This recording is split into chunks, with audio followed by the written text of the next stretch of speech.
모반죄에 연루된 신하라도 공정하게 판단하라.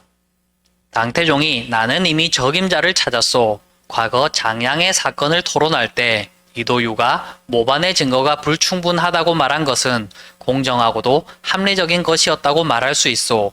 당시 비록 그의 의견을 받아들이지는 않았지만 지금은 후회하고 있소.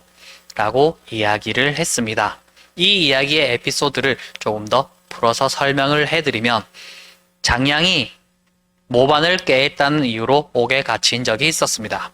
그리고 당태종이 신하들에게 이 장양을 어떻게 처리해야 할지를 물었습니다.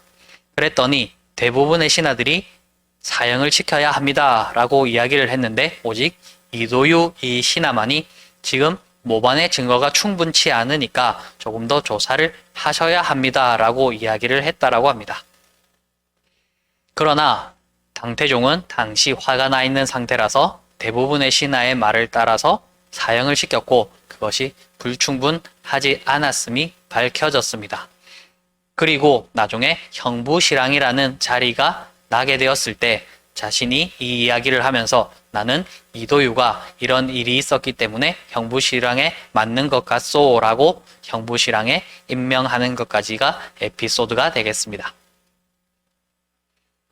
자, 여기서 우리는 맨 처음부터 계속 또 강조해오고 있던 감정을 통제해야 한다라는 이야기들이 반복해서 나오는 것을 볼 수가 있습니다. 당태종이 감정에 의해서 일을 처리했기 때문에 결국 장양이라는 사람을 잃고 말았습니다. 물론 그것이 더 조사했을 경우에는 그것이 모반으로 이어질 수도 있었겠지만 일단은 우리가 결과만 놓고 봤을 때는 그렇지 않았기 때문에 증거를 항상 충분히 수집한 다음에 객관적으로 판단을 해줘야지 그렇지 않고 감정적으로 판단을 하게 되면 그릇된 판단을 할 수 있다라는 이야기를 해볼 수 있을 것 같습니다. 자, 그리고 우리가 신하된 입장에서도 이야기를 해줄 때에는 정확하게 이야기를 해줘야 된다라는 이야기를 할 수 있을 것 같습니다. 자, 충이라는 이야기를 제가 조금 전에 이야기 드렸듯이 가운데에 마음을 항상 두고 있는 것, 어디에도 치우침 없이 객관적으로 공평하게 볼 수 있는 것, 거기에 대해서 얘기를 해줄 수 있어야 진정한 충신이 된다라는 것도 또 한번 확인해 볼 수 있을 것 같습니다.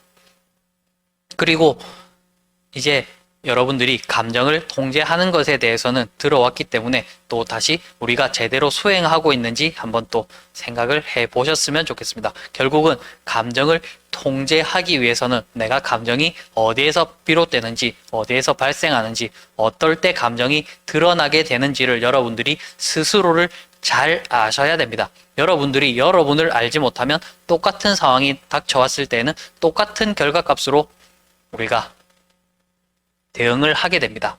여러분들이 만약에 오른손잡이라면 어떤 물건들이 날라올 때에는 오른손으로 잡으려고 할 것입니다. 그러나 왼손을 똑같은 방식이 아닌 다른 방식을 사용하기 위해서는 오른손을 잠시 묶어두거나 어느 정도 사용하지 않고 왼손으로 잡는 연습을 해야지만이 왼손을 사용할 수가 있습니다. 그래서 손흥민 아버지인 손흥정 씨는 축구화에다가 압정을 박아서 오른발이 함부로 나가지 못하도록 했다라고 했습니다. 그런 것처럼 우리도 감정을 통제하기 위해서는 어느 정도 연습이 필요합니다. 계속 연습을 제대로 하고 있는지 지금 어느 정도 반환점을 돌았기 때문에 절반이 돈 이 시점에서도 내가 처음과 변화가 같은지 아니면 조금의 변화가 있었는지 한번 생각해 보는 시간이 되셨으면 좋겠습니다.